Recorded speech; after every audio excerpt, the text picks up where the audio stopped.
Hey everybody, welcome to The Art of Comics. I'm your host, Andres Salazar. I'm excited to talk to you guys today here on The Art of Comics, where we talk about comics, illustration, books, things like that. And today, we're going to do a book review. You know, I haven't done one of these in a while.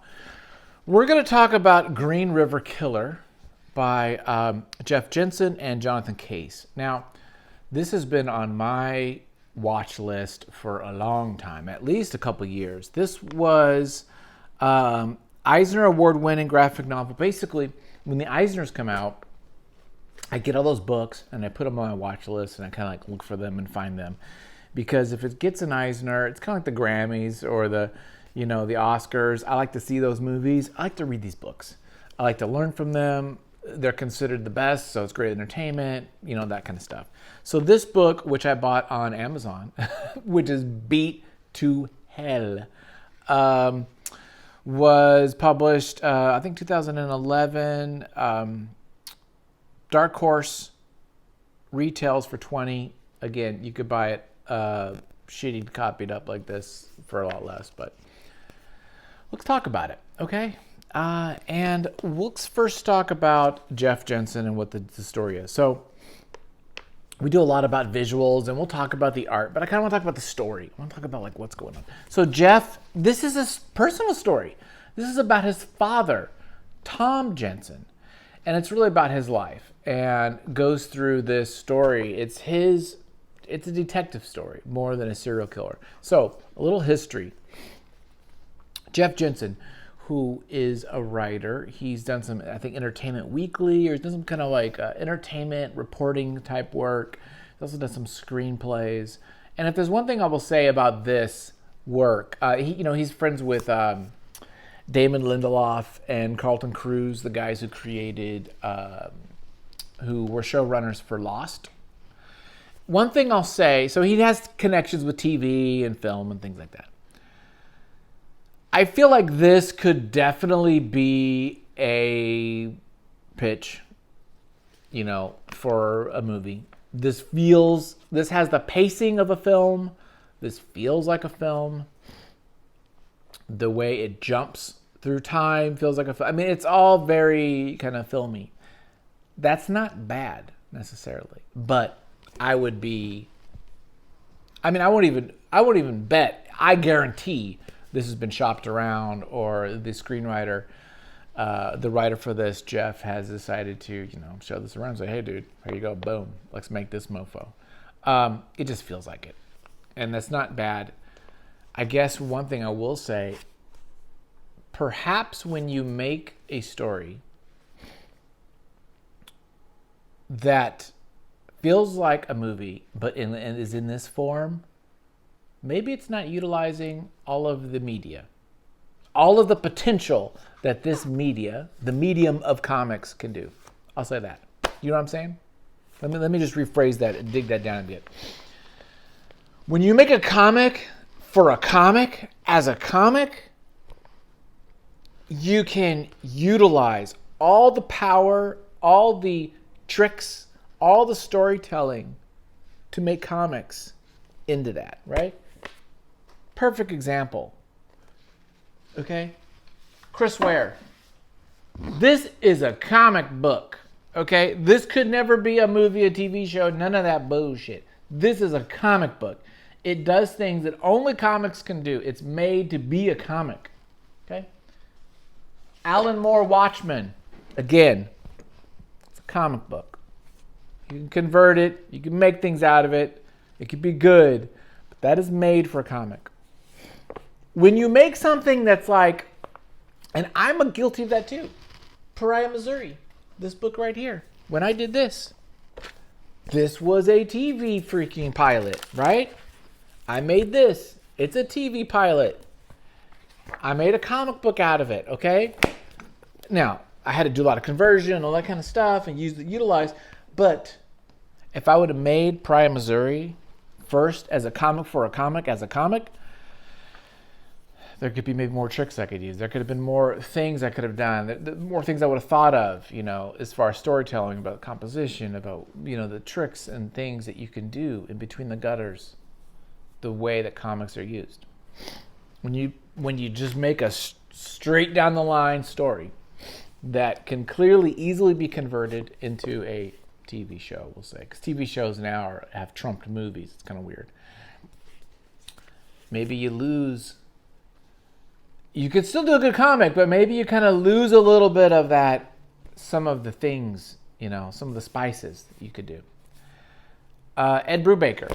Okay, I love his Criminal series, right? Criminal, where is it? Somewhere around there? Okay, I love those.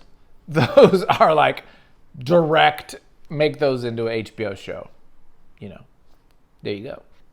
Now, something like Hawkeye, okay, the ones with, who was that? Was it Matt Faction that did that? And Acuna? I don't know. Those feel like a comic. Those are made to be a comic. You utilize things in a comic. Joe Casey is a good example of this too. Joe Casey knows how to do films and TVs and shit like that. But when he does Butcher Baker the Righteous Maker, man, am I going on a tangent or what? Okay. This is made to be a comic. This is a comics comic. Okay? It's a comics comic. By the way, it also helps to have art that is just outlandish and wild. Have I talked about this book yet? I probably have. Should I do another one? This book is brilliant. Mike Huddleston. I want to meet this guy because I adore the art in this book so damn much. I want to emulate this art in so many ways. Oh my Lord. I love this freaking book. Study this book. Okay. Enough of that. So, okay. Now, that all said about the comic and all that kind of stuff. This is a fun story. This is not a serial killer story. It's very apropos, the subtitle of A True Detective Story. And what we mean is that, one, there really was a Green River Killer in the Seattle area. There were all these freaking killings of mostly prostitutes, and they did find this guy named Gary Ridgway, right? But the story really isn't about that as much as it is about the detective, Tom, Jeff's father, and his life. Starting in the armed forces, getting married, going through the police work, and having his life dedicated literally to this one case, the Green River Killer. And we see everything through his eyes.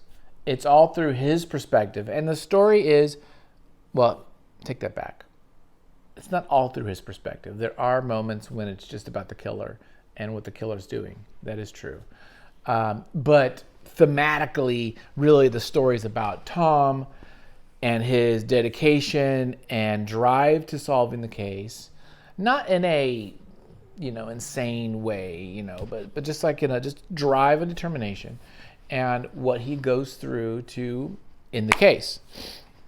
So it's not a whodunit, it's more of a how catch 'em, I guess you would call it. But really, the case is tangential in a way. It's really about Tom and what he's up to and his interaction he has with his fellow detectives. So it is chronological mainly, but there are some moments when it'll jump back to when the case first started. It'll jump back to Gary, the killer's kind of memories. So it does kind of go back a couple times, which can be a little jarring, but the artist, Jonathan Case, does a great job of drawing the age of the main character, Tom. So we really kind of see, I think there's 4 versions of Tom in different eras, his age, in the 50s and the 30s and the 20s. So we kind of see him, and you could tell by how he looks where we're at in the story. But that is the story. That is the theme, is about Tom's life. And I have to say, it's quite good. It's a quick read. It is, 230 pages long. And you could read this probably hour and a half, 2 hours maybe. Maybe not even that. Quick read. But it's good. It's grounded in, the art is very grounded in reality. It's got a bit of a David Lapham kind of feel, like a Stray Bullets kind of look to it. That maybe is because also it's black and white, although I think this could be colored really easily. And it might just bump it up a little bit with the colors, especially greens, the browns and such in the Seattle area with when he's out in the forests. But it's good. I enjoyed it a lot. It felt like a good story. I felt like this writer, Jeff, really put a lot of those kind of screenwriting tricks and tips and, you know, how to craft story into this book, and it shows. So why don't I go ahead and show you guys, let's flip the camera over and show you a little bit of the art so you can kind of see it. Let's do it. Come on down. Are you ready?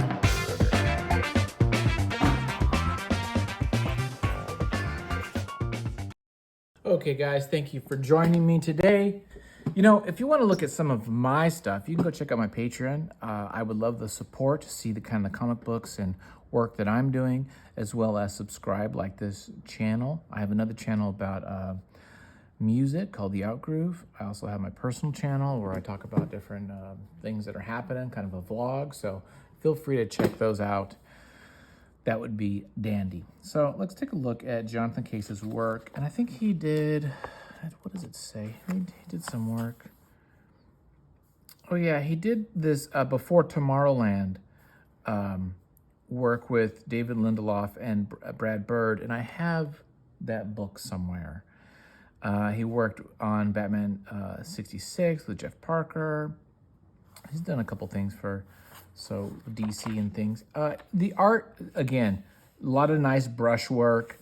It does have that, you know, Hernandez brothers kind of, you know, Love and Rockets feel. It's got that David Lapham feel. It's a cartooned in a very good, nice, realistic way. Not a lot of detail. You know, one way to just look at the knuckles on the hands, right? If you see ridges on the knuckles, that's one level of detail. If you don't, that's where we're at as far as like the line work and kind of stripping it down into something simple, almost like a Toth, you know, what he would do. Although we won't really put them in the same category. Although his blacks are really done well. His spotting blacks is great. And I would even say that something like this would look really cool colored. Even if you use some flat colors, some greens and emeralds and purples in here, I think would be really cool. You know, another greens and some purples. I think that would look way freaking cool colored. But it's great, black and white. Yeah, I like the spotting on blacks. Very kind of clean, nice brush. You can tell this is all brush work, which I like a lot. This is a great face, by the way. I thought this was a really nice panel. I really like the way that's the perspective, sliding down the little grade here, his face, just the right number of lines and things. Yeah, I think this works, again, because of the type of story this is, a true story. You know, it's based on his father's life. I think you wouldn't do something like I was just showing you with Michael Middleton's with, you know, The Righteous Baker. You wouldn't do something wild like that. You want it grounded, and this artist can do that very well. So I highly recommend this book. I think it's very good. I wouldn't say it's, yeah, I would say it's actually pretty, I'm trying to think of all the other stuff I've read recently. You know, I've been reading some really good stuff like Promethea and Lone Wolf and Cub, those Tarpy books as well, Targy books as well. So it's up there. It's good. It's good. I don't know if I need to revisit this book. Like some comics I would go back and revisit. I don't know if I would need to revisit this.